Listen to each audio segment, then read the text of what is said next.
She worked for the Thompson family in the 1980s. He began carefully, and according to these records, she was involved with Richard Thompson, David's father. Alice's face remained impassive, but her knuckles whitened. My mother never told me who my father was. She took that secret to her grave. Dr. Carter pulled out the paternity test. Because Richard Thompson was married at the time, this test was conducted privately, paid for in cash. The results were sealed. The implications hung heavy in the air. Alice stared at the paper, her mind racing back to all the unanswered questions of her childhood. Are you saying? You and David are half-siblings, he confirmed gently, which makes Lily your niece, and Ella. Ella was Richard Thompson's granddaughter. The weight of this revelation seemed to physically press Alice back in her chair. All those years of struggling alone, of watching Ella slip away while drowning in medical bills. Her own father had been one of the wealthiest men in Manhattan. Does David know? She whispered. Not yet. But Alice, there's more. Dr. Carter leaned forward. This family connection, it's crucial for Lily's treatment. You share the same rare blood type, the same genetic markers. You could be a compatible donor. Alice finished, understanding dawning in her eyes, like Ella would have been. The doctor nodded solemnly. But given your physical condition after weeks on the street, the risks to you would be significant. The testing alone could be dangerous in your weakened state. Alice stood abruptly, moving to the window. Below, she could see the hospital's chapel where she'd spent so many nights praying for Ella. Test me, she said firmly. I don't care about the risks. Alice, you need to understand. In your condition, if you're compatible, the donation process could be fatal. She turned back to him, her eyes shining with tears and determination. My daughter gave her medication money to save Sophie. She chose to sacrifice herself for another child. How can I do any less for her cousin? At least, let me inform David first, Dr. Carter pleaded. He has a right to know. No, Alice cut him off. Test me first. If I'm not compatible, there's no need to burden him with this history. He's dealing with enough. As if to emphasize her point, a code blue alarm sounded from Lily's direction. They rushed from the office, medical revelations temporarily forgotten in the face of immediate crisis. They found David performing chest compressions on his daughter while nurses prepared the defibrillator. Alice pushed through the crowd, her hands automatically finding Lily's wrist, checking for the faint pulse she knew would be there the same way Ella's had been, faint but fighting. Stop, she commanded. Her heart hasn't stopped, it's just too weak to register on the monitors. Feel here. She guided David's fingers to the spot she'd learned to find during Ella's worst nights. Sure enough, beneath their combined touch, Lily's pulse fluttered like a trapped butterfly. Dr. Carter quickly adjusted the treatment approach, and slowly the crisis passed. Later, as Lily slept peacefully under the soft beep of recalibrated monitors, Alice slipped away to the hospital's lab. Her arms already bore the marks of multiple blood draws, but she barely felt the needle this time. Rush these tests, Dr. Carter instructed the lab technician, and keep them confidential for now.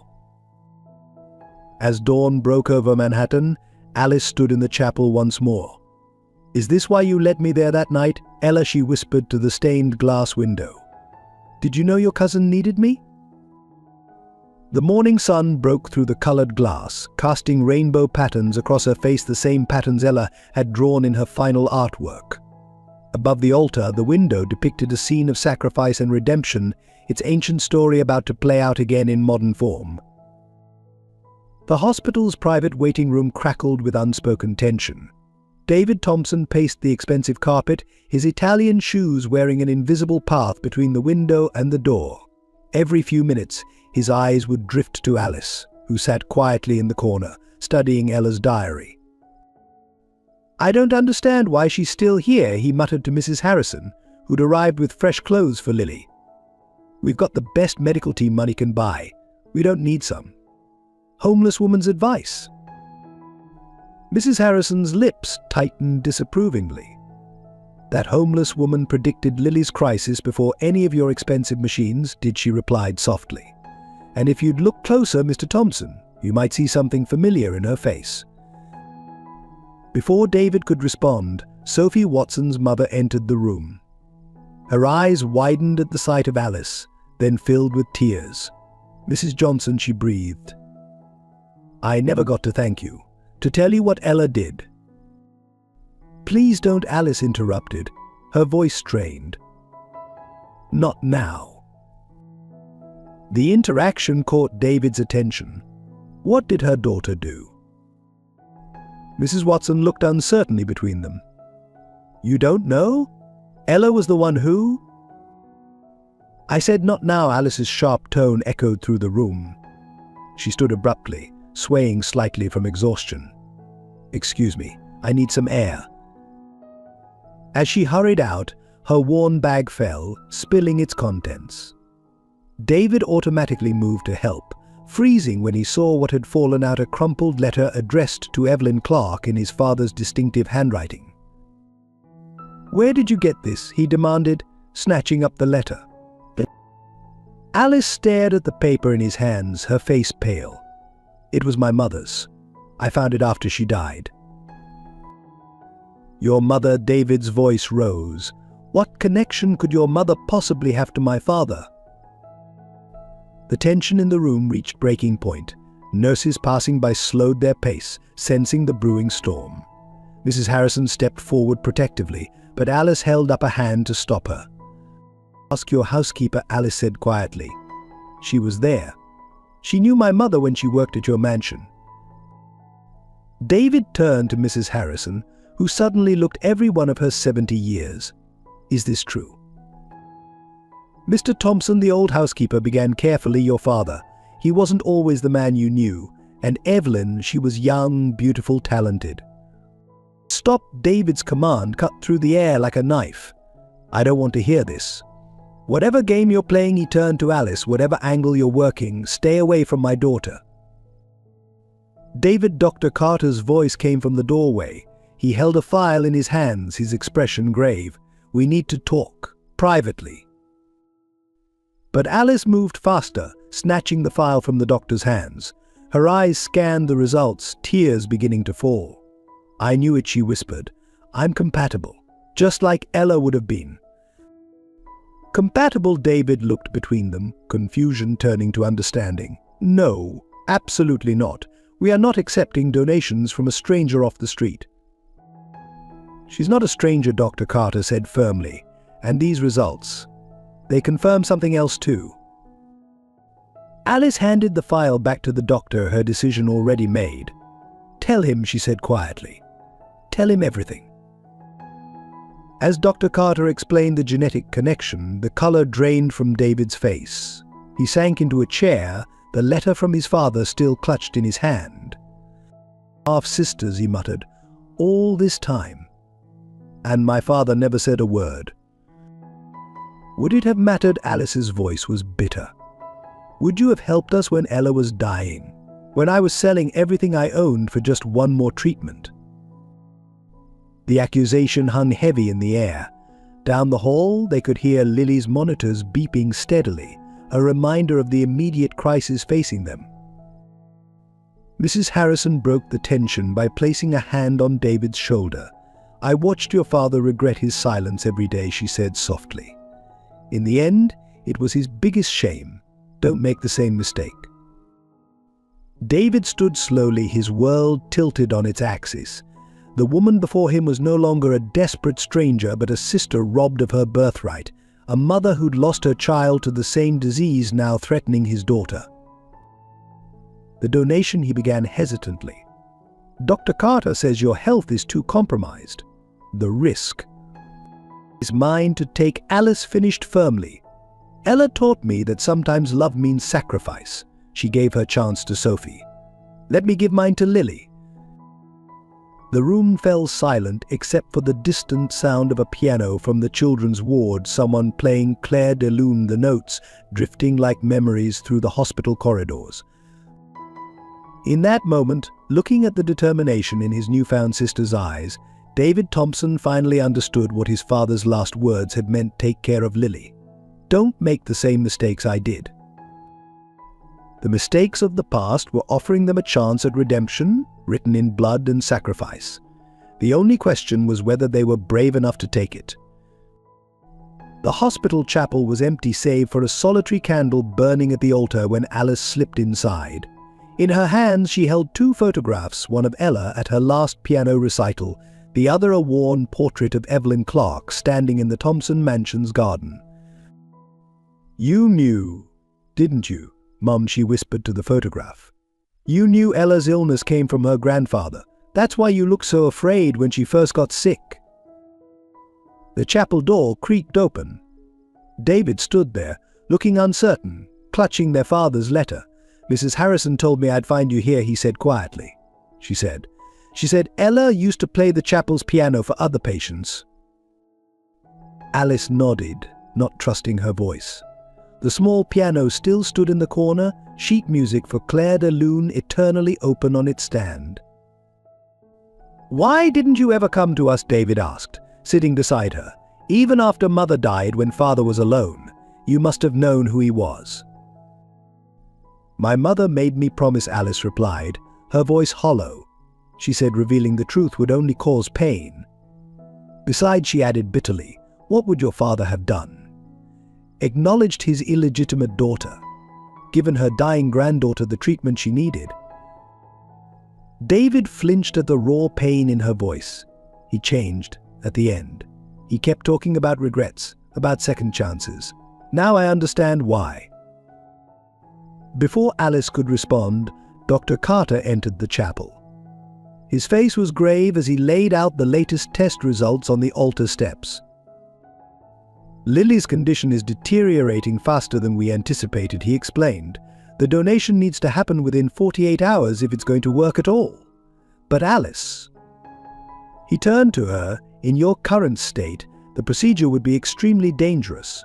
Your body is too weak from malnutrition and exposure." "How dangerous?" David asked sharply. Dr. Carter hesitated. "Given her condition, there's a significant chance she wouldn't survive." The chapel fell silent. Through the stained glass windows, the last rays of sunset cast colored shadows across the altar, reminiscent of the rainbow Ella had drawn in her final artwork. "I'll do it," Alice said firmly. "No," David protested. "I've already lost a father. I won't lose a sister I've just found." Alice stood, walking to the piano. Her fingers traced the keys Ella had once played. "When Ella was dying," she said softly, "she gave up her medication money to save Sophie Watson. She never told me. I found out from her diary after she was gone. She wrote that Sophie deserved a chance because she was younger, had more birthdays ahead of her." She turned to face them, tears streaming down her face. "My 8-year-old daughter understood something I didn't, that sometimes love means sacrifice.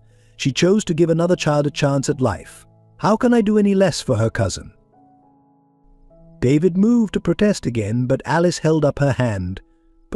"For years I've wandered these halls, sleeping in corners, haunted by Ella's memory.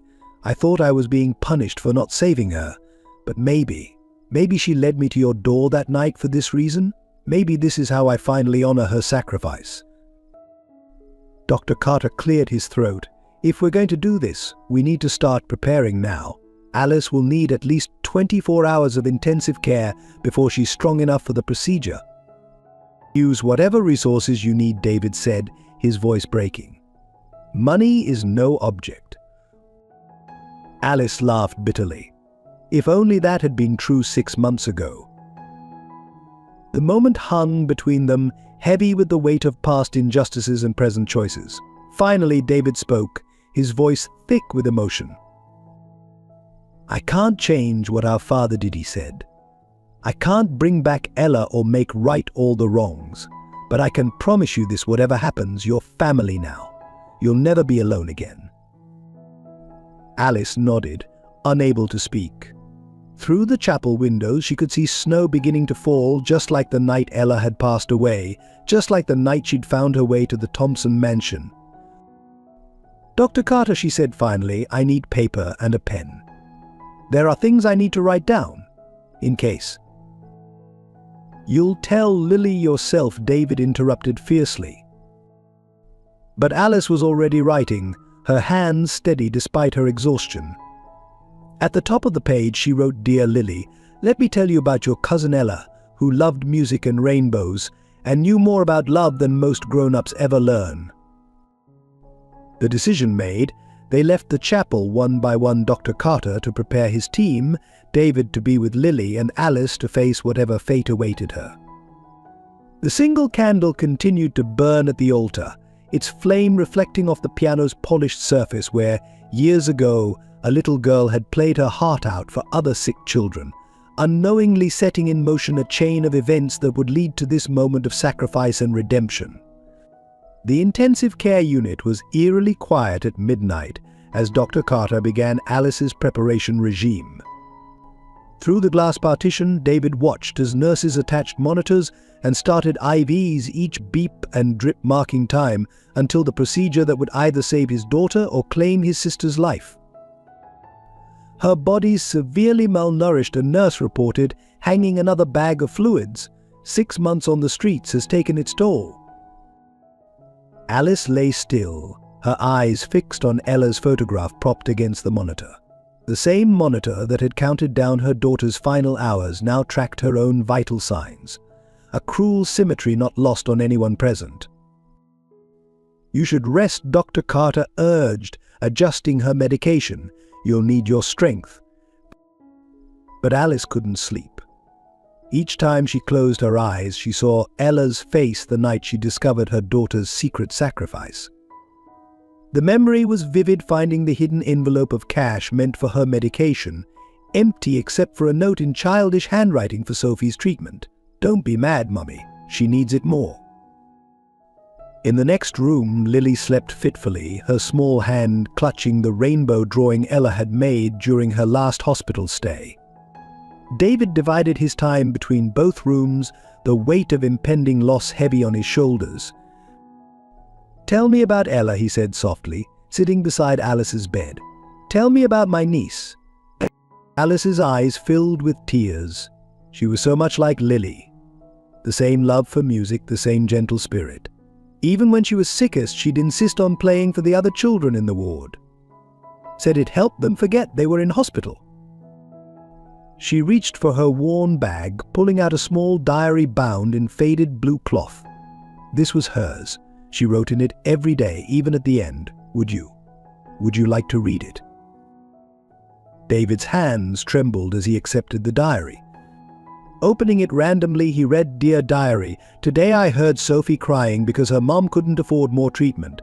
I have money saved for my medicine, but maybe God gave it to me to help her instead. Mommy always says we should help others when we can." The entry blurred as tears fell onto the page. "She was only 8, David whispered. 8 years old and wiser than I'll ever be," Alice replied. "She understood something I didn't, that love is about more than holding on. Sometimes it's about letting go." Through the night, they shared stories, Alice describing Ella's last Christmas concert, David recounting Lily's first piano lesson. With each story, the connection between their fractured family grew stronger, built on shared grief and desperate hope. All at dawn, Sophie Watson appeared at the ICU door, clutching a small teddy bear. "This was Ella's," she said shyly. "She gave it to me for luck during my treatments," I thought. "Maybe Lily could have it now." Alice beckoned the child closer. "Sophie, did you know about the money? About what Ella did?" Sophie nodded solemnly. "She made me promise not to tell. Said it was her secret superhero mission. She called it Operation Rainbow because that's what hope looks like." Dr. Carter, monitoring Alice's vitals, discreetly wiped his eyes. He'd treated thousands of patients over his career, but few had touched him like the Johnson family's story of sacrifice and love. As morning rounds began, nurses wheeled Lily's bed next to Alice's. The girl was weak but alert, her eyes bright with questions about the aunt she'd just discovered. "Did Ella really play Claire de Lune?" she asked. "Like me?" "She did," Alice smiled, "though she always struggled with the middle section, just like you. Could you teach me?" After Lily's voice trailed off, aware of the weight of what she was asking, Alice reached across the space between their beds, taking her niece's hand. "I'll tell you a secret Ella taught me about that piece. The pauses between the notes are just as important as the notes themselves. It's in those quiet moments that the music breathes." David watched from the doorway as his daughter and sister bonded over shared music and shared blood. Mrs. Harrison appeared beside him, carrying a stack of old photographs she'd discovered in the mansion. "Look," she said softly, showing him a yellowed picture of a Christmas party decades ago. In it, a young Evelyn Clark sat at the mansion's piano, her pregnant figure partially hidden by the instrument, while Richard Thompson watched from the background, his expression a mixture of love and regret. "They were so young," David murmured, "both caught in a situation they couldn't control." "Your father never stopped loving her," Mrs. Harrison revealed. "Every Christmas, he'd listen to piano music in his study, drinking too much and staring at this photo." The day wore on, each hour bringing them closer to the procedure that would reunite or shatter their newly discovered family. Alice spent the time teaching Lily the finer points of Claire de Lune, her expert fingers ghosting over imaginary keys as she explained the emotional core of the piece. "Music is like life," she told her niece. "The beauty isn't just in the high notes or the grand gestures, it's in the quiet moments, the pauses, the gentle transitions." Ella understood that. It's why she could give up everything for Sophie without regret. As evening approached, Dr. Carter began the final preparations. The monitors showed improvement in Alice's condition, but everyone knew the risks remained dangerously high. "It's time," he said gently. Alice looked at her niece, seeing echoes of Ella in her brave smile. Then she closed her eyes, ready to complete the circle of sacrifice her daughter had begun. While the hospital prepared for the next day's procedure, Mrs. Harrison was conducting her own investigation at the Thompson mansion. The elderly housekeeper moved through the study like a ghost, her fingers trailing over leather-bound books and gilt picture frames, searching for the truth she'd kept hidden for decades. "It has to be here somewhere," she muttered, pulling out drawer after drawer after drawer of Richard Thompson's massive oak desk.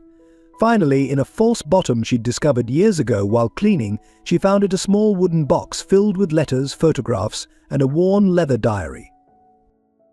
Her hands trembled as she opened the first letter, dated 25 years ago.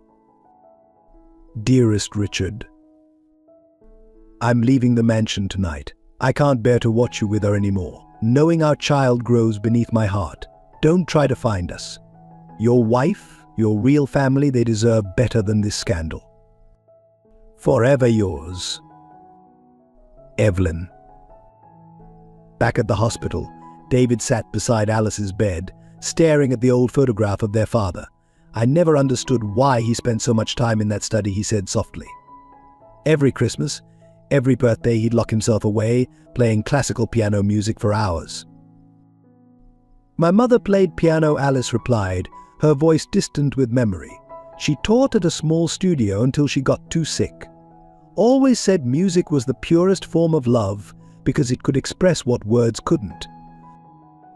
A nurse entered with more old records she'd discovered in the hospital's archives.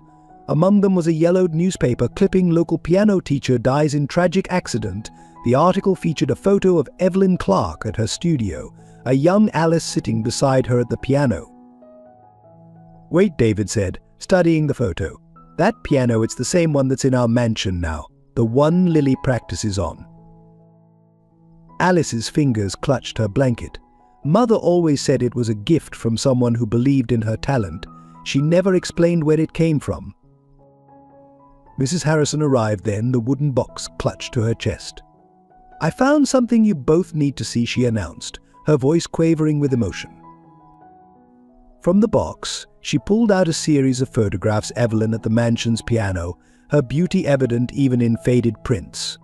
Richard Thompson standing in the background, his expression unguarded, loving. And most startlingly, a photo of a Christmas party where Evelyn sat at the piano, visibly pregnant, while Richard's wife looked on with knowing sadness. "Your mother wasn't just employed at the mansion," Mrs. Harrison explained to Alice. "She was your father's first love, before his family arranged his marriage to David's mother. They met at a music conservatory where she was studying piano." David picked up his father's diary, opening to a dog-eared page. December 24th, 1985. Evelyn played at the Christmas party tonight. Elizabeth knows I see it in her eyes. But she says nothing, bearing this pain with the same grace she bears everything. Meanwhile, I watch the woman I truly love carrying my child, knowing I can never claim either of them as my own. The piano music sounds like tears tonight.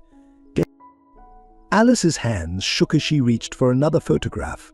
This one showed a young girl at the mansion's piano herself, she realized with a shock. "I remember this day," she whispered. "Mother had a cleaning job at a big house. She let me play the piano while she worked. I never knew. This was his house." Mrs. Harrison nodded. "He used to stand in the doorway watching you play. Sometimes he'd cry. Those days he'd drink more than usual." A nurse appeared with Lily's latest results, interrupting the moment. But as the medical staff bustled around them, Alice and David continued to piece together their shared history through the contents of the box. They found receipts for piano lessons paid in cash, birthday cards never sent, and most devastatingly a letter addressed to Alice on her 18th birthday, never mailed. "My dearest daughter, by the time you read this, you may hate me for my silence. Know that every Christmas, every birthday I've watched from afar. I've attended every recital where you performed, sitting in the back, bursting with pride I had no right to express. The piano in your mother's studio, my gift to you both, the only one I dared to give. Your father." "Richard." "Richard?" He knew, David said, his voice breaking. He knew about Ella too. "Look at this." He held up a newspaper clipping about a children's hospital fundraiser featuring a photo of 8-year-old Ella at the piano.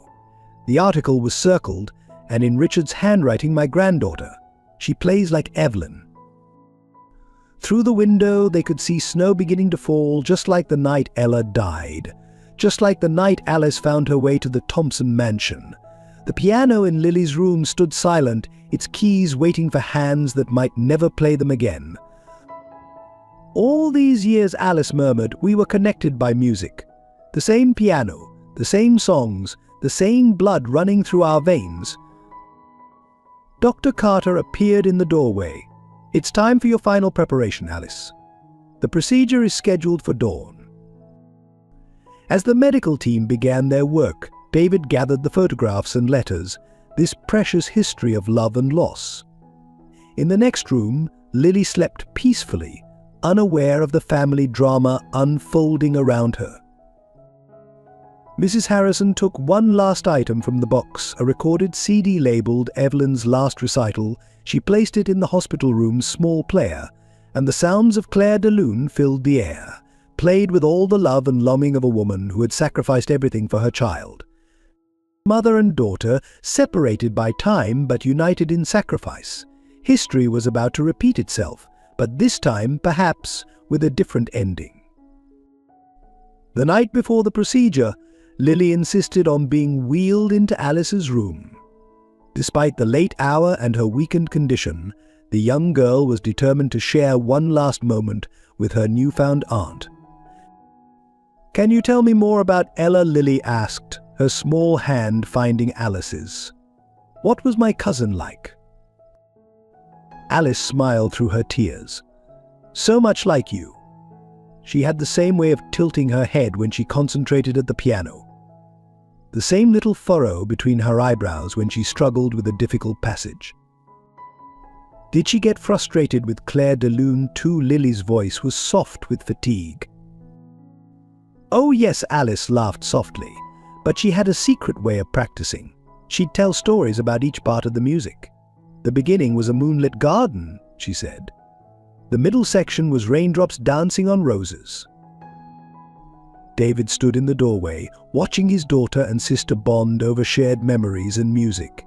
The scene before him was both beautiful and heartbreaking, this precious connection that might be severed all too soon. Sophie Watson appeared beside him, clutching a worn notebook. "Mrs. Johnson," she called softly. "I found something in my old things. It's from Ella." The notebook was filled with childish drawings, rainbows, pianos, and two little girls holding hands. On the last page, Ella had written, "Dear Sophie, when I go to heaven, I'll ask God to send you an angel to watch over you. Maybe they'll know how to play piano too." She knew, Alice whispered, touching the words. Somehow she knew she wouldn't survive, but she never stopped thinking of others. Mrs. Harrison arrived with a thermos of hot chocolate, a Thompson family tradition for difficult nights. As she poured cups for everyone, she shared stories of Richard Thompson's final days. He would sit at Evelyn's piano for hours, she recalled. Sometimes he'd take out old photographs, always the same ones, and he'd talk about regrets, about chances not taken. Lily sipped her chocolate thoughtfully. Is that why the piano made him sad? Because it reminded him of love? Out of the mouths of babes, Dr. Carter murmured from where he was checking Alice's vitals. The monitors beeped steadily, a rhythmic counterpoint to their quiet conversation. Through the night, they shared stories and memories. Alice taught Lily the finger exercises she'd once taught Ella. David learned about his niece's passion for drawing rainbows because they come after storms, like hope. Sophie spoke about the friendship that had given her a second chance at life. As midnight approached, a young nurse wheeled in the portable piano from the children's ward. Dr. Carter thought, maybe you'd like to play together? One last time. Alice's hands trembled as she touched the keys. Despite her weakness, her fingers found the opening notes of Claire de Lune. Lily joined in from her bed, playing the simplified version she'd been learning. The music filled the hospital corridor, drawing other patients and staff to their doorway. Even in its imperfect form, Alice's fragile strength, Lily's hesitant notes, the piece, carried all the emotion of their newly discovered family bonds. That's how Ella played it, Sophie whispered. Not perfect, but full of love. David watched his daughter and sister at the piano, seeing echoes of his father and Evelyn in their shared music. The weight of generations of love, loss, and sacrifice hung in every note. As the piece ended, Lily's strength finally gave out. David carried her back to bed, her small form so light in his arms. "Will you be here tomorrow?" she asked Alice sleepily. "After." Alice couldn't answer, her throat too tight with unshed tears. Instead, she reached for Ella's diary and began to read. "Dear Diary, today I learned that love is like music. Sometimes it's loud and obvious, like a grand finale. Sometimes it's quiet, like the spaces between notes. But it's always there, even when you can't hear it." Mrs. Harrison discreetly wiped her eyes. "So much wisdom in one so young," she murmured.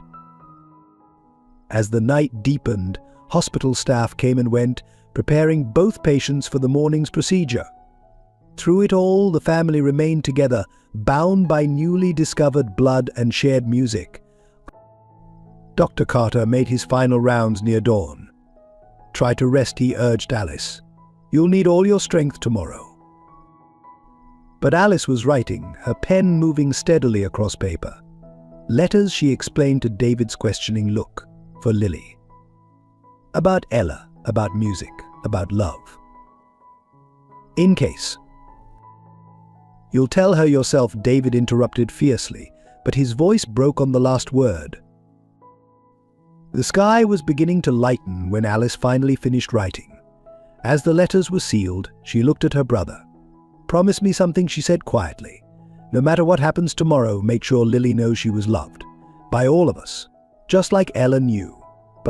Sophie, who had refused to leave, curled up in a chair with Ella's old teddy bear. "Angels watch over people who play piano," she said confidently. "Ella told me so." The first rays of sun crept through the window, painting the room in soft gold. Down the hall, early shift nurses began their rounds, their quiet footsteps echoing in the peaceful morning. In these final moments before the procedure, the Thompson family, broken and reunited, fractured and healing, held on to each other and the music that had brought them together.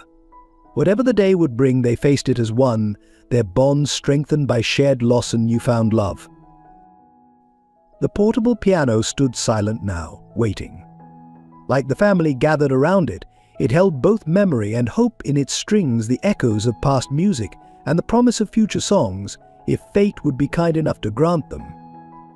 The operating room lights cast harsh shadows as Dr. Carter made his final preparations. Outside, the first snow of morning fell silently against the windows, each flake a timer counting down to the moment of truth. "Her vitals are dropping," a nurse announced, adjusting Alice's monitors. The night of shared memories had drained what little strength she had left. Dark circles beneath her eyes testified to hours spent writing letters instead of resting. In the adjoining room, Lily's condition had deteriorated rapidly. The girl who had played piano just hours before now lay motionless, her breath coming in shallow gasps. David stood between the two rooms, torn between his daughter and his sister, watching helplessly as both slipped away. "We need to begin now," Dr. Carter declared, his voice tight with urgency. "We can't wait any longer." Alice opened her eyes, finding David's across the room. "Remember your promise," she whispered. "Tell Lily about the music, about Ella, about love." Mrs. Harrison appeared in the doorway, clutching something in her aged hands. "I found this in Richard's study," she said, her voice breaking, "hidden in the piano bench all these years." It was a letter, dated the day before his death. "My dearest Alice, by the time you read this, I will be gone. I've watched from afar as you faced unimaginable loss with the same grace your mother always showed. The money for Ella's treatment has been set aside in a trust, but I was too much of a coward to give it to you in life. Forgive an old man his failures. Perhaps in time David will find you and make right what I made wrong. Your loving father, Richard." The letter fell from Alice's trembling hands. The money was there, she whispered, all that time, while her voice broke on a sob. Dr. Carter stepped forward. "We need to begin. Alice, are you?" "Wait," David interrupted, his face ashen. "The trust fund, we could use it now. Get different treatments. Try other doctors." But Alice was already shaking her head. No more waiting.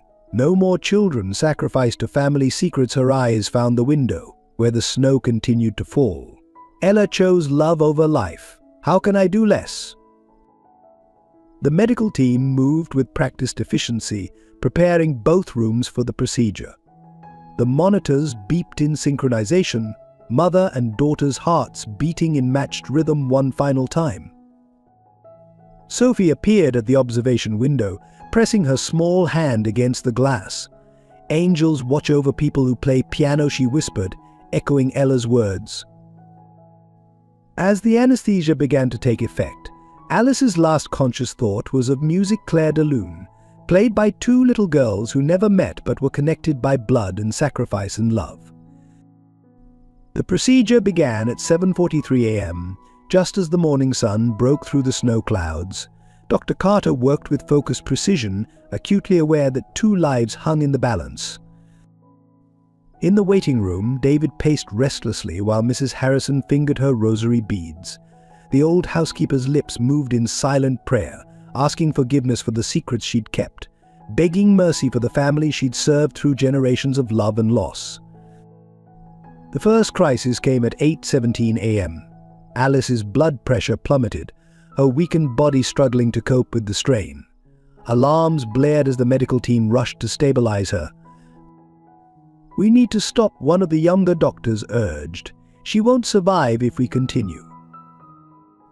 But Dr. Carter remembered Ella's diary, the wisdom of an 8-year-old who understood that love sometimes meant letting go. "Keep going," he ordered. It's what she would want. Through the observation window, David watched his newfound sister fight for life, not her own, but his daughter's. The unfairness of it all struck him with physical force. One child already lost, another hanging in the balance, and a father's cowardice at the root of it all. At 9:02 a.m., Lily's monitors showed the first signs of crisis. The girl's small body, already so weakened, began to reject the procedure. The medical team worked frantically, trying to save both patients as their vital signs deteriorated in tandem. "Her heart can't take much more," a nurse warned, watching Alice's readings fall to dangerous levels. In that moment of crisis, piano music drifted up from the children's ward below, someone playing Clair de Lune, the notes rising like a prayer through the hospital corridors. Sophie, who had refused to leave the observation area, pressed Ella's old teddy bear against the glass. "Please," she whispered. "Like you helped me, Ella. Please." The monitors continued their urgent warning, each beep a reminder of how precarious both lives had become. Outside, the snow fell thicker, blanketing the city in silence, as if the world itself were holding its breath. Dr. Carter looked between his two patients, aunt and niece, connected by blood and music and sacrifice. In his decades of medical practice, he had never faced a moment quite like this, where love and science intertwined so completely. At 9:17 a.m., both patients' heart monitors flatlined simultaneously. The sound of their synchronized silence was deafening. Time seemed to stop in that moment, held suspended like the snowflakes outside the window. 2 lives, 2 generations of Thompson women, hanging by the thinnest of threads. And through it all, Clair de Lune continued to play from somewhere below, its gentle notes a reminder of everything at stake: family, love, redemption, and the endless cycle of sacrifice that bound them all together. Dr. Carter took a deep breath, preparing to make the hardest decision of his career. In that moment of crystal clarity, he understood that sometimes medicine alone wasn't enough.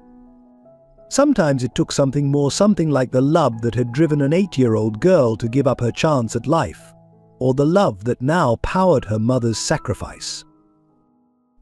The next few minutes would determine everything. The operating room erupted into controlled chaos as both monitors screamed their warning. Dr. Carter's voice cut through the panic. "Begin resuscitation. Room 1, priority." "Which room is one?" a nurse asked, her hands hovering between crash carts.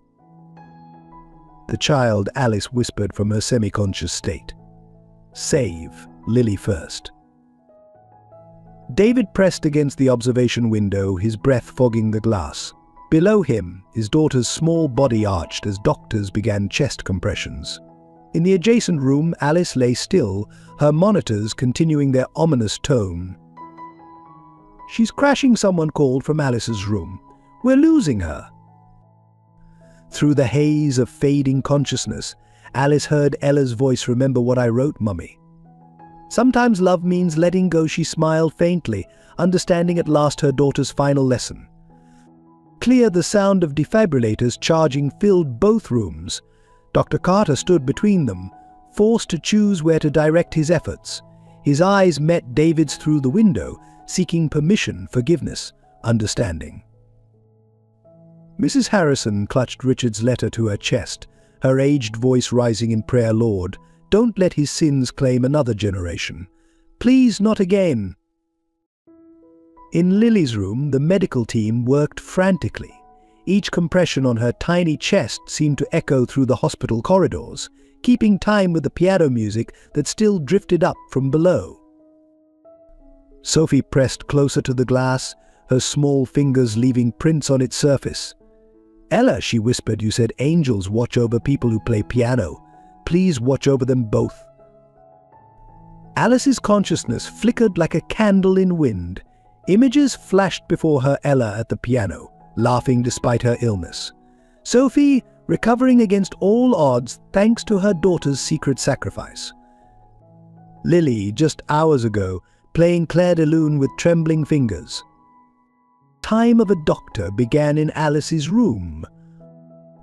No, Dr. Carter's command cracked like thunder. Keep trying. She's fighting for her daughter, we fight for her. She's not her daughter, someone murmured. The child is her niece. She's her blood, Mrs. Harrison called from the doorway. And blood means sacrifice in this family. In Lily's room, the first faint beep of returning life sparked hope. Color slowly returned to the girl's cheeks as her heart found its rhythm again. But in the next room, Alice continued her descent. Her last conscious thought was of music, not Clair de Lune this time, but a simpler piece, the first song she'd taught Ella heart and soul. Mum Ella's voice seemed to whisper, "It's okay to let go now. Lily will live. Your sacrifice won't be in vain, like mine wasn't." David watched helplessly as his sister's vitals weakened further. All the family's wealth, all their privilege, meant nothing in this moment. Money couldn't buy the kind of love that drove a child to give up her medicine for another, or a mother to risk everything for her niece. Time of death, the doctor began again, but once more Dr. Carter interrupted. "Look," he called, pointing to the monitors. Against all odds, a faint pattern appeared, weak, thready, but there, like a piano string refusing to be silenced. In that moment, the sun broke through the snow clouds, sending shafts of light through the windows. They fell across Alice's face, illuminating features so like her father's features that spoke of love hidden but never forgotten. Lily's eyes fluttered open in the next room. "I heard music," she whispered. "Cousin Ella was playing piano with angels." The medical teams continued their work, fighting to stabilize both patients. Minutes stretched into hours as the family waited, suspended between hope and grief. Mrs. Harrison kept her vigil, the old housekeeper's presence a bridge between past and present. "Richard," she murmured, touching the letter, "your daughters are showing you what love should have looked like." Sophie remained at the window, clutching Ella's teddy bear. "Mrs. Johnson," she called softly to the still form on the operating table, "you can't go yet. You have to teach Lily all of Ella's piano secrets." The snow continued to fall outside, each flake a timer counting down moments of life and death. Inside, two hearts struggled to keep beating, one strengthening, one faltering, both bound by blood and love and sacrifice. Dr. Carter moved between rooms, directing his team with the precision of a conductor leading an orchestra. Each decision, each intervention, a note in the symphony of survival. As afternoon light faded into evening, he finally stepped out to address the waiting family. His surgical mask couldn't hide the emotion in his eyes. "Lily is stable," he announced. The procedure was successful. He paused, looking at David. "Your sister." The corridor held its breath, waiting for the final movement in this concert of life and death. Through the window, snow continued to fall, each flake a reminder of how quickly beauty can fade, how precious each moment becomes when time grows short. In the children's ward below, someone began to play Clair de Lune again, its gentle notes rising like a prayer through the hospital's sterile halls. The same piece that had brought them together, now bearing witness to the moment that would either tear them apart or prove that love, like music, never truly dies. Dr. Carter took a deep breath, preparing to deliver news that would either complete their family's healing or shatter it forever. Behind him, two hearts continued their uncertain dance with destiny, their rhythms a duet of sacrifice and hope. Dr. Carter's voice carried the weight of countless sleepless hours as he delivered the news: Alice is alive, but barely. The next 24 hours will be critical. David sank into a nearby chair, relief and fear warring in his expression, and Lily, growing stronger by the hour. Your sister's sacrifice, Dr. Carter's voice caught. It's given Lily a real chance. In separate recovery rooms, aunt and niece fought their separate battles. Lily's color improved steadily, her breathing deepening into peaceful sleep. But Alice remained deathly pale, her heartbeat weak and irregular. Sophie refused to leave her vigil between the two rooms. Ella, help me, she insisted. Now I have to help watch over them. Through the night, the hospital staff moved quietly between rooms, checking vitals, adjusting medications. Mrs. Harrison kept her own watch, her aged hand still clutching Richard's letter. Your father would be proud, she whispered to Alice's unconscious form. Finally, someone in this family chose love over fear. At midnight, Lily stirred. I had a dream, she told David. Cousin Ella was teaching me a new song. She said it was called The Angel's Lullaby. David held his daughter's hand, marveling at its growing strength. What did it sound like? Clair de Lune, but softer. She said it was the song angels play when they're watching over someone they love. In the next room, Alice's monitors suddenly spiked. Dr. Carter rushed in, followed by his team. For several tense minutes, they worked to stabilize her failing heart. Fight, David urged through the observation window. Lily needs her piano teacher. As if in response, Alice's reading steadied. Dr. Carter emerged, exhausted but hopeful. She's still with us, still fighting. Dawn brought new challenges. Lily grew stronger, but Alice developed a fever that refused to break. The medical team worked tirelessly, trying to save the woman who had risked everything for her niece. Look what I found, Sophie announced, entering with a worn notebook. It was in Ella's old teddy bear. She opened it to reveal sheet music, handwritten in a child's careful script, The Angel's Lullaby, by Ella Johnson. David took the notebook with trembling hands. The simple melody was clearly based on Clair de Lune, but simplified, gentler. Below the notes, Ella had written for the angels who watch over piano players and the people who love them.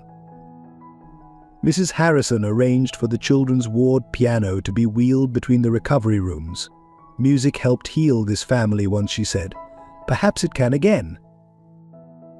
Sophie sat at the piano, carefully picking out Ella's melody. The simple notes filled the corridor, a bridge between the two rooms where life and death continued their delicate dance. As the sun climbed higher, Lily's strength returned enough for her to be wheeled to her aunt's bedside. Please wake up, she whispered, taking Alice's hand. You have to teach me Ella's song. Through the day, family members took turns reading Ella's diary aloud. Stories of courage, of secret kindnesses, of a child's wisdom that understood love's true cost. At sunset, Alice's fever finally broke. Her eyes fluttered open to find David dozing in a chair beside her, Lily asleep in her wheelchair, and Sophie still at the piano, playing Ella's lullaby over and over. The angels heard as Sophie announced triumphantly. Dr. Carter's final examination confirmed what seemed impossible hours before both aunt and niece would recover.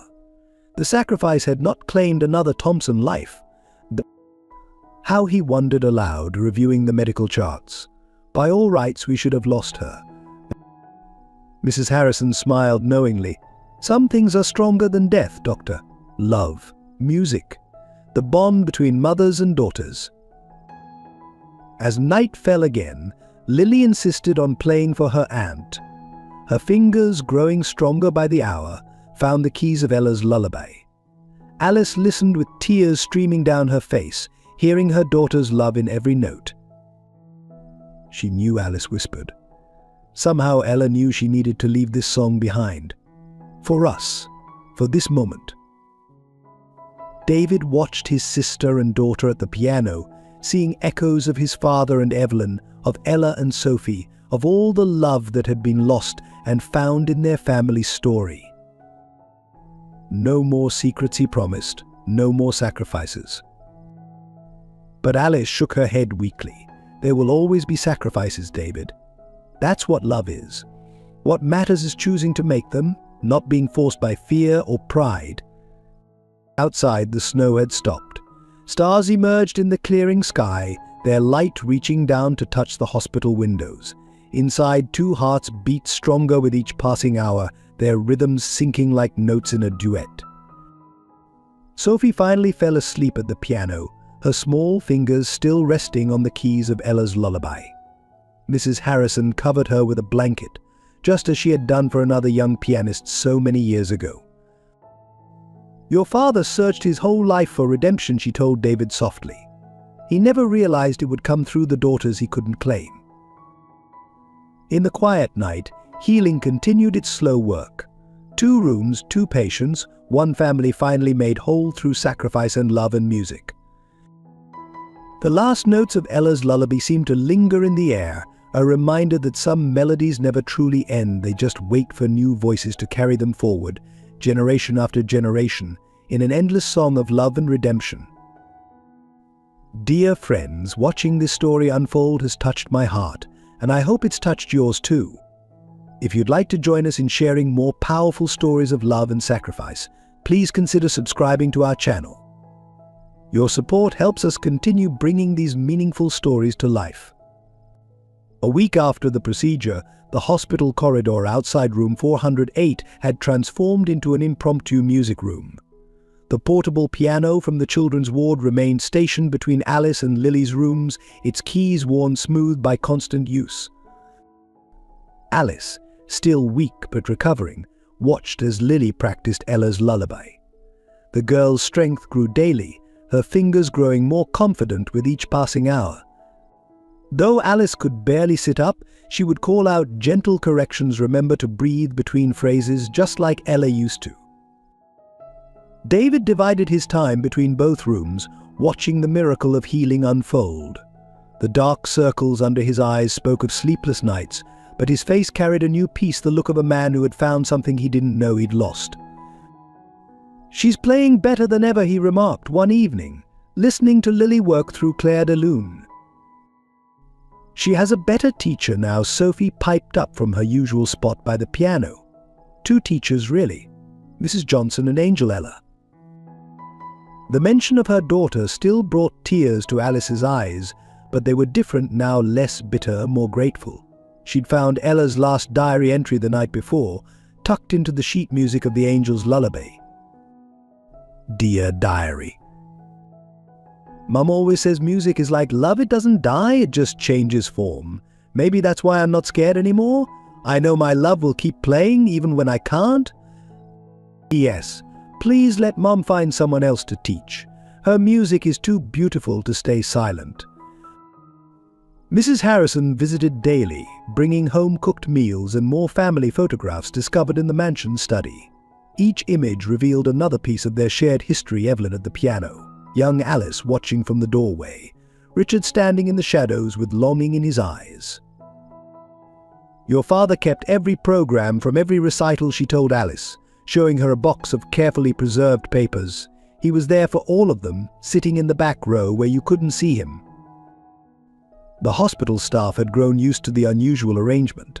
Nurses would pause in their rounds to listen to Lily play, some wiping away tears when she performed Ella's lullaby. Dr. Carter made his checks with one ear tuned to the music, noting how both patients' vital signs strengthened with each passing melody. "I've never seen anything quite like it," he confided to David. "It's as if the music itself is healing them." But recovery wasn't without its setbacks. Alice's body, weakened by months of homelessness and malnutrition, struggled to regain its strength. Some nights, her fever would spike, and the monitors would blare their warnings. During these crises, Lily would insist on playing the Angel's lullaby, no matter the hour. "It's what Ella would do," she said firmly. Somehow, the simple melody seemed to calm the storms in Alice's body, pulling her back from the edge. Sophie rarely left the hospital, appointed herself guardian of both patients. She would alternate between rooms, sharing stories about Ella with Lily and showing Alice drawings she'd kept from her time as Ella's hospital roommate. See, she said one afternoon, holding up a crayon sketch. Ella drew us all playing piano together in heaven. She even drew Lily, though she didn't know her then. She said sometimes angels tell you about the people you're going to help. The doctors couldn't explain the speed of Lily's recovery or the fact that Alice survived at all. Dr. Carter finally stopped trying, accepting that some healings went beyond medical understanding. One night, as snow fell softly outside the hospital windows, Alice managed to sit at the piano for the first time since the procedure. Her fingers, still trembling with weakness, found the opening notes of Clair de Lune. Lily joined her from her wheelchair, playing the simplified version Ella had written. Their duet, though halting and imperfect, brought tears to the eyes of everyone in the corridor. "Listen," Sophie whispered to David. "Can you hear it? There's a third part playing very soft, like angel wings." Mrs. Harrison nodded, her aged face peaceful. "Music has a way of keeping loved ones close," she said. "Your father knew that. It's why he kept Evelyn's piano all those years." As the last notes faded, Alice looked at her niece, this child who had brought her back to life in more ways than one. "Ella would have loved you so much," she said softly. "She does love me," Lily replied with a child's certainty. "That's why she wrote us this song." Outside, the snow continued to fall, each flake a note in winter's silent symphony. Inside, two hearts beat stronger, their rhythms guided by love and music and the unseen hands of angels who watch over piano players. 2 weeks into their recovery, Mrs. Harrison arrived at the hospital clutching an ornate wooden box she'd discovered hidden in the mansion's piano bench. Her hands trembled as she placed it on Alice's bedside table. "I found this while cleaning," she said. The key was taped inside Evelyn's old sheet music. The box's brass hinges creaked as Alice opened it, revealing a stack of letters tied with faded blue ribbon. On top lay an envelope marked to be opened when both my children are together. David sat beside his sister as she unfolded their father's last letter. "My dearest Alice and David, if you're reading this, you've finally found each other. The coward in me couldn't bring you together in life, but perhaps death has given me the courage I lacked. Alice, the trust fund I established for Ella's treatment remains untouched at Morton Sons Bank. I watched you struggle, sell everything you owned, sleep in hospital corridors, and still, fear kept me silent. The money that might have saved my granddaughter now stands as testament to my greatest failure. David, the piano in our home belonged to Evelyn. I couldn't give her the life she deserved, but I kept her music. Every Christmas, every birthday, I would play the recording she left behind. The melody you grew up falling asleep to was your mother's lullaby for the sister you never knew. Beneath these letters you'll find 2 keys. One to the bank vault, one to a room in the mansion's east wing that has remained locked for 25 years. In that room, Evelyn taught music until the day she learned she was carrying Alice. Her photos still hang on the walls, her students' drawings still pinned to the bulletin board, time frozen in the moment love gave way to fear. Forgive an old man his cowardice. Let the healing begin where the wounds began, in music, in love, in family. Your loving father, Richard Thompson. A. Alice's hands shook as she lifted out the keys. All this time, she whispered, he was there, watching, and never. He let fear win, Mrs. Harrison said gently, just as his father did before him, choosing family reputation over love. Beneath the letters lay a stack of newspaper clippings, every performance Alice had given, every recital Ella had played in. Richard had documented their lives from afar, a silent witness to their triumphs and struggles. Look at this, David said, pulling out a photograph. It showed a young Evelyn at the mansion's piano, teaching a group of children. Behind her stood Richard, his face alight with love and possibility. The date on the back read, last lesson September 15th, 1985. The day she told him about me, Alice realized. Sophie, who had been quietly arranging flowers by the window, spoke up. Ella said sometimes we have to forgive people even when they don't deserve it. It makes our hearts lighter. From her bed, Lily watched the scene unfold. "Can we see the music room?" she asked softly. "The one where my grandmother taught." Mrs. Harrison nodded. "Once you're both stronger. It needs cleaning, but everything is exactly as she left it. Even the music on the stand, Claire de Lune." As they explored the box's contents, more pieces of their family's puzzle emerged. Report cards from Alice's school days, programs from Ella's performances, even a small recording device containing Evelyn's piano lessons. David pressed play, and their mother's voice filled the hospital room. "Remember, children, music is the language of the heart. When words fail, let your fingers speak." Lily's eyes widened. That's what Ella wrote in her diary. When words fail, let your fingers speak, but how did she know? Perhaps Mrs. Harrison suggested some truths run in the blood, passed down through generations like blue eyes or musical talent. Alice lifted out one final item, a delicate silver locket. Inside was a tiny photograph of Evelyn holding baby Alice at the piano, her other hand resting on the keys. "Your first piano lesson," Mrs. Harrison explained. "She wanted you to have music before you had words." The revelations settled over them like snow, each one a flake in the storm of their shared history.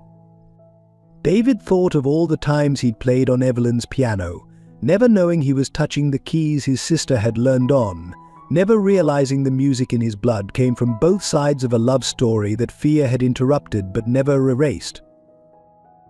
"We should restore the music room," he said suddenly. "Make it a place for teaching again. Lily could learn where her grandmother taught, where her aunt first played." Alice nodded, tears streaming down her face. Ella would have loved that. A place where music heals what fear broke. Outside the hospital windows, the winter sun broke through the clouds, casting rainbow patterns through the glass. Inside, a family continued piecing together their broken history, finding healing in the truth that had waited so patiently to be discovered. The portable piano stood silent witness to it all, its keys holding generations of love stories, waiting for new hands to continue the melody that fear had once interrupted, but could never truly silence. The news of the Thompson family story spread through the hospital like ripples in still water. Nurses whispered about the homeless woman who turned out to be a lost heiress, the dying girl saved by her aunt's sacrifice, and the music that seemed to heal what medicine couldn't. 1 month after the procedure, Dr. Carter called a meeting in his office. Alice and David sat side by side, their physical resemblance to Richard Thompson now strikingly apparent to everyone who knew to look. "What you've been through," he began carefully, "it's more than a medical case. It's a testament to something we don't often see in these halls, the power of love to heal across generations." He pushed a folder across his desk. "The hospital board has a proposition. They want to establish a music therapy program in the pediatric ward. They're calling it the Ella Johnson Memorial Program." Alice's hand found David's, squeezing tight. Ella would have loved that she whispered. "There's more." Dr. Carter continued. "They want you, Alice, to run it. Once you're fully recovered, of course." The impact of these words filled the room. Alice, who had lost everything, her daughter, her career, her home, was being offered a chance to honor Ella's memory by helping other children through music. In her hospital room, Lily was already showing signs of this healing power. She had begun teaching Sophie to play the Angel's Lullaby. The two girls bent over the keys in concentrated harmony. "See," Sophie would say to anyone who listened, "this is how Ella taught me." She said music is like holding hands with someone you can't see anymore. Mrs. Harrison spent her free time restoring Evelyn's music room in the mansion's east wing.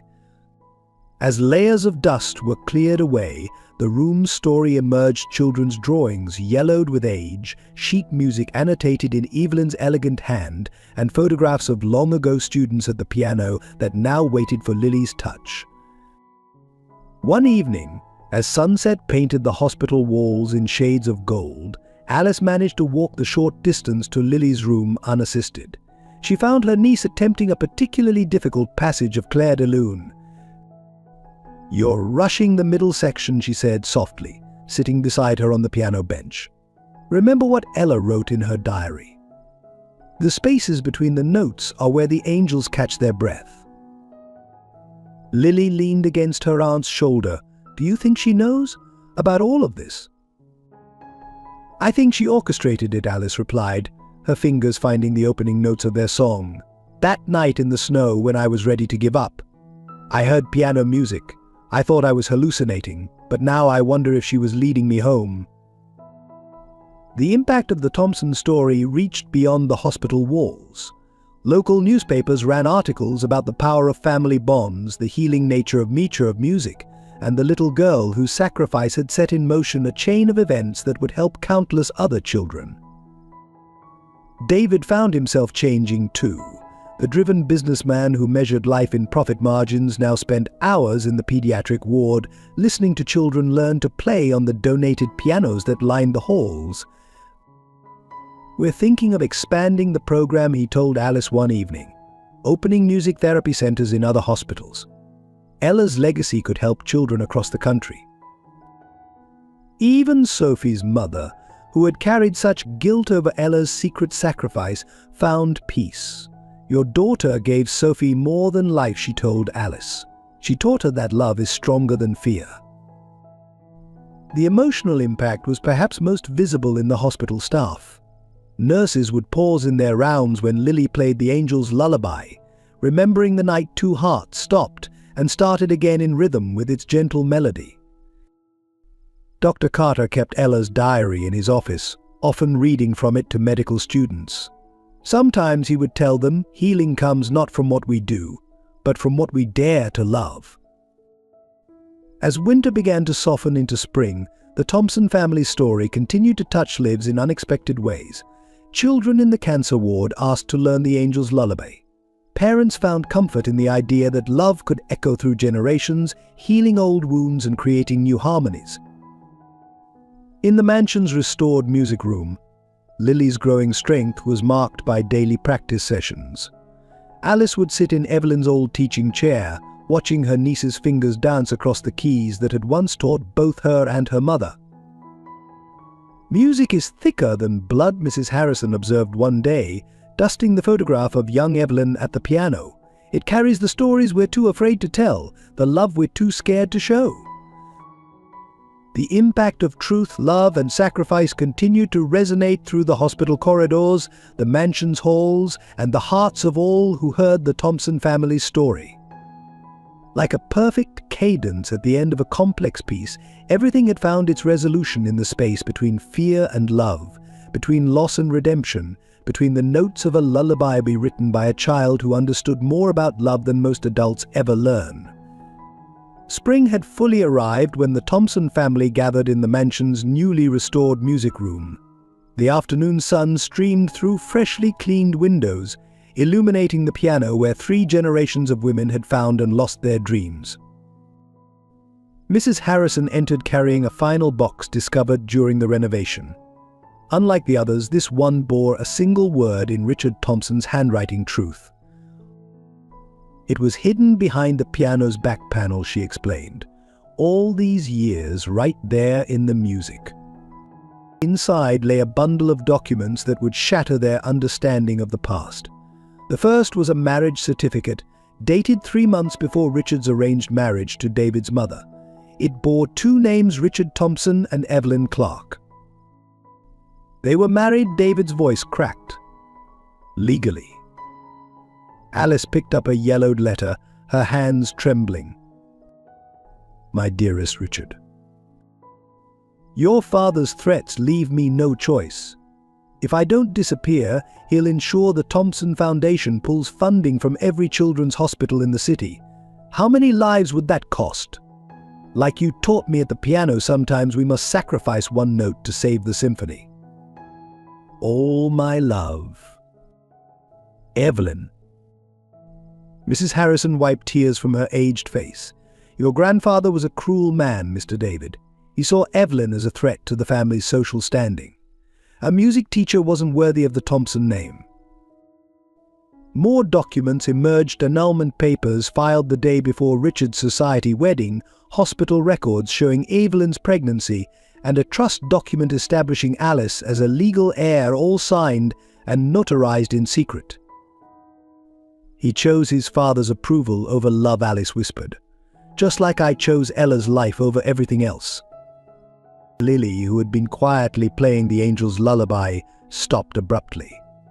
But that means you're not just father's half-sister, you're his real sister. And the Thompson fortune is legally half yours, David finished. Always has been. A small diary, different from the others, caught Alice's eye. It was Richard's private journal, and its final entry was dated the day before his death. My beloved children. The cowardice that kept me from claiming Alice and Evelyn has cost more than I could have imagined. I watched my granddaughter die from a hospital window, too afraid to step forward and offer the help that might have saved her. Now, as I face my own end, I pray you'll both find this truth and understand it was never lack of love that kept us apart, but an abundance of fear. The marriage was real. The love was real. Alice is a true Thompson, and all that implies. Let the truth free you both from the chains that bound my generation. Your loving father. Sophie, who had been arranging flowers by the window, spoke up with a child's simple wisdom. Ella always said the truth comes out in music. That's why she wrote the angel's lullaby, to help tell the story when words weren't enough. Mrs. Harrison nodded, moving to the piano. From its bench, she withdrew one final envelope. Your father asked me to keep this until the truth was known. It's his last amendment to the Thompson will.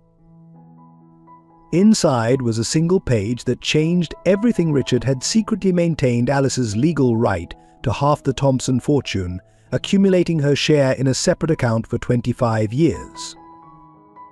All this time, David breathed, while he was struggling, selling everything for Ella's treatment. He was too afraid to step forward, Mrs. Harrison finished gently. But he never stopped providing, never stopped loving, just from a distance he thought was safe. Alice stood slowly, walking to the piano where her mother had once taught, where her daughter had played, where her niece now learned their family songs. Her fingers traced the keys that had witnessed so many secrets. Fear or love, she said softly. That's always the choice, isn't it? Ella chose love. Even at 8 years old, she was braver than her grandfather. David joined her at the piano, their reflection in its polished surface, showing their father's features merged in both their faces. No more fear, he promised. No more secrets. Lily began playing the angel's lullaby again, its simple melody carrying all the truth their words couldn't express. As the music filled the room, Mrs. Harrison opened the windows, letting spring air wash away decades of hidden pain. Outside, the garden where Evelyn and Richard had once shared secret moments was blooming anew. Inside, their children finally understood the full story of their family's legacy, not just of wealth and position, but of love that persisted despite fear, of truth that waited patiently in the music to be discovered. The truth had finally played its full melody, and like any good piece of music, it had changed everyone who heard it. The Thompson boardroom fell silent as David finished presenting the documents. Sunlight glinted off the mahogany table where generations of businessmen had made decisions based on profit and prestige. Today, a different kind of legacy was being discussed. My father's marriage to Evelyn Clark was legal, David stated, his voice firm. Which means Alice Johnson isn't just my half-sister, she's my full sister and legitimate heir to half the Thompson fortune. The board members exchanged uneasy glances. One elderly director cleared his throat. This could destabilize the entire company, the shareholders. But we'll understand that right is right, David interrupted. My father hid the truth out of fear. I won't make the same mistake. Back at the mansion, Alice sat in the music room, surrounded by papers from the trust fund that might have saved Ella. The amount was staggering enough to have paid for the best treatments, enough to have changed everything. He watched us struggle, she whispered to Mrs. Harrison. Watched me sell my piano, my house, everything. Fear makes prisoners of us all, the old housekeeper replied, but love sets us free. But Lily practiced the angel's lullaby as they talked, her playing stronger each day. The melody seemed to give voice to all the unspoken pain and hope in their family's story. Legal teams descended on the mansion, poring over documents, verifying signatures. The truth of Richard's secret marriage became headline news. Thompson heir discovered music teacher's daughter, rightful heiress. Some board members threatened to resign. Major shareholders demanded emergency meetings, but David stood firm, supported by the one thing his father had never had the courage to choose: love over fear. The company will survive, he told the board, but our family might not if we bury the truth again. Alice found herself thrust into a world she'd never imagined. The same society that had once turned away from her in her poverty now clamored for her attention. Reporters wanted to know how it felt to go from homeless to heiress overnight. The money doesn't matter, she told them all. What matters is that our father finally told the truth. Now Ella's story, her sacrifice, can help other children. The Thompson Foundation underwent its own transformation. David and Alice established the Ella Thompson Memorial Fund, dedicated to providing music therapy and medical care to children whose families couldn't afford it. See, Sophie said, watching families enter the newly opened Ella Thompson Music Therapy Center. This is why Ella helped me. She knew love had to keep spreading.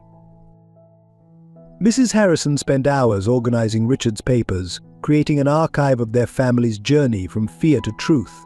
Among his effects, she found a recording of Evelyn's last piano lesson at the mansion the day she told him she was carrying Alice. The recording captured their final duet, Clair de Lune, played as snow fell outside the music room windows. In the background, you could hear Richard's voice, "No matter what happens, Evelyn, our love will live in the music." One morning, as spring flowers bloomed in the mansion's garden, Alice received a letter from Morton Sons Bank. Inside was a safety deposit box key and a note in her father's handwriting. "My dearest Alice, when you find this, I hope you'll understand that cowardice and love can exist in the same heart.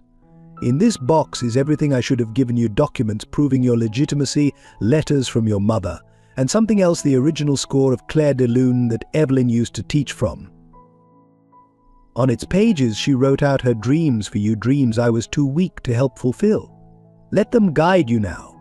Let them heal what my fear broke. Your loving father." The safety deposit box contained one more surprise: a recording of Ella's last recital, filmed from the back row. There sat Richard Thompson, weeping silently as his granddaughter played the angel's lullaby for the first time. As Alice and David sorted through their father's legacy, they found not just legal documents and hidden truths, but a story of love that had never died. It had just waited, like a piece of music, for the right moment to be played again. Lily continued to practice on her grandmother's piano, her fingers finding the notes that connected 4 generations of Thompson women. Sometimes in the quiet evening hours, Alice would sit beside her, adding harmony to the angel's lullaby. "Our father's greatest legacy," David observed one evening, watching them play, "isn't the money or the company. It's the truth he finally had the courage to tell." Mrs. Harrison smiled, arranging fresh flowers by the piano. "Truth and love," she corrected gently. "They're like music, they find their way out eventually, no matter how long they're hidden." Outside, spring bloomed in the garden, where Evelyn and Richard had once dreamed of a future together. Inside, their children played the music that had carried their love story through generations, finally free to let it ring out clear and true. The Thompson legacy was being rewritten, note by note, truth by truth, love by love. As news of the Thompson revelation spread, the media frenzy intensified. Reporters camped outside the mansion gates, each seeking the exclusive story of the music teacher turned heiress. The headlines ranged from sympathetic to sensational, from homeless to Harris the Alice Johnson story. Thompson fortune split society in shock. Tragic child's sacrifice leads to family reunion. Alice struggled with her new identity. One morning she found herself staring at her reflection in the music room's mirror, hardly recognizing the well-dressed woman who looked back at her. "Strange, isn't it?" Mrs. Harrison said, bringing in tea. "How a piece of paper can change how the world sees you, but not who you really are." The social invitations poured in: galas, charity events, board meetings. The same people who had walked past her on the street now clamored for her attention. Each envelope addressed to Miss Alice Thompson felt like a small betrayal of who she'd been as Alice Johnson, Ella's mother. "You don't have to accept any of them," David assured her, watching her sort through the invitations. "Ella would want me to," Alice replied softly. "She always said every stage we play on is a chance to share our music." The hospital staff, who had known her as the homeless woman in the chapel, now struggled to adjust to her new status. Only Dr. Carter treated her exactly the same, focusing on her recovery rather than her inheritance. "Money changes addresses," he told her during a checkup, "not hearts." Lily watched her aunt navigate this transformation with a child's perspective. "Do I call you Aunt Alice Johnson or Aunt Alice Thompson?" now she asked one day during their piano lesson. Alice's hands stilled on the keys. "I'm still the same person who taught you the angel's lullaby," she answered. "Names are just notes in our life song." The identity crisis peaked at the first Thompson Foundation board meeting. Alice arrived wearing one of her new designer suits, but carried Ella's diary in her worn old bag, a bridge between her past and present. "Miss Thompson," the board chairman began. "Johnson," she corrected firmly. "I'm Alice Johnson. My daughter was Ella Johnson. We can acknowledge the Thompson blood without erasing who we've been." The media particularly fixated on the rags to riches angle, often missing the deeper story. One evening, Alice found Sophie crying over a particularly sensational article. "They're calling Ella's sacrifice a tragic twist in a fairy tale transformation," Sophie sobbed. But it wasn't tragic, it was love. Alice held the girl close, remembering how her daughter had chosen to give her medication money to this child. "Then we'll tell the true story," she promised. Through the music. She and David called a press conference, not at the mansion or the company headquarters, but in the hospital's chapel where she had spent so many nights. Alice sat at the small piano, wearing not her new clothes, but the simple outfit she'd worn as a teacher. "My name is Alice Johnson," she began, "and this is my daughter Ella's lullaby."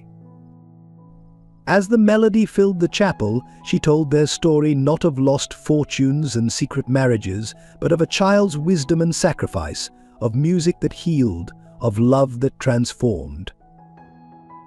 The performance went viral. "Harris chooses daughter's legacy over fortune," read the new headlines. Something about the simple truth of her music reached people in a way the sensational stories hadn't. In response, David and Alice announced the transformation of the Thompson Foundation. The corporate boardroom would become a music therapy center. The investment portfolio would prioritize children's hospitals and arts education. "We're not just changing our name," David told the press. "We're changing our tune." Mrs. Harrison watched it all from her quiet corner of the mansion, remembering another time when love and music had challenged the Thompson legacy. "History doesn't repeat," she mused. "It plays variations on a theme." The identity crisis gradually resolved itself into a new harmony. Alice moved into the mansion but turned her wing into a music school for underprivileged children. She kept her Johnson name but embraced her Thompson resources to help others. Lily continued to introduce her as my Aunt Alice, who teaches angels how to play piano in the end. That felt like the truest identity of all. One evening, as spring turned to summer, Alice played Claire de Lune in the restored music room. Her reflection in the piano's polished surface showed both her parents, now Evelyn's musical grace. Richard Thompson features. "You're both," Sophie said wisely, arranging sheet music, "like how the Angel's Lullaby is both Ella's song and everyone's song now." Alice smiled, her fingers finding the familiar notes. She was Alice Johnson, mother of Ella, teacher of music, keeper of memories. She was Alice Thompson, heiress, philanthropist, healer of family wounds. But most importantly, she was simply Alice, playing the music that had always lived in her heart, regardless of name or fortune. The melody carried through the mansion windows, out into the garden where generations of love stories had bloomed and withered and bloomed again, each playing its own part in the endless song of family, identity, and truth. 1 year after the fateful winter night that brought Alice to the Thompson mansion, the Ella Thompson Memorial Music Therapy Center opened its doors. The building, once a symbol of corporate power, had been transformed into a sanctuary of healing. The grand opening drew hundreds, but the ceremony remained intimate. Lily and Sophie performed the Angel's Lullaby together on Evelyn's restored piano, their young fingers finding the notes that had changed so many lives. Today, David announced to the gathered crowd, "We honor not just my niece Ella, but every child who has taught us that love is stronger than fear, that music speaks when words fail." Alice stood beside him, no longer the desperate woman from that snowy night. She wore a simple blue dress, Ella's favorite color, and carried her daughter's diary. "My daughter wrote that music is like love," she said, her voice clear and strong. "It doesn't die, it just changes form. This center is her love taking new form." The facility combined state-of-the-art medical care with music therapy spaces. Every room had a piano or musical instruments. The walls displayed children's artwork, including Ella's last rainbow drawing. Dr. Carter, who had overseen the medical planning, gave tours of the treatment rooms. "We're combining traditional medicine with the healing power of music," he explained, "something we learned from 2 extraordinary little girls." Mrs. Harrison had overseen every detail of the interior design, ensuring it felt welcoming rather than institutional. "Children heal better in spaces filled with love," she said, arranging fresh flowers by Evelyn's piano. The center's first patients arrived that afternoon, young faces filled with the same mix of fear and hope Alice had seen in Ella's eyes. But now, instead of facing illness alone, they would have music, support, and care regardless of their family's means. "Look," Sophie whispered to Alice, pointing to a small girl approaching the piano. "She has the same look Ella had when she first heard Clair de Lune." Alice sat beside the child, gently guiding her hands to the keys.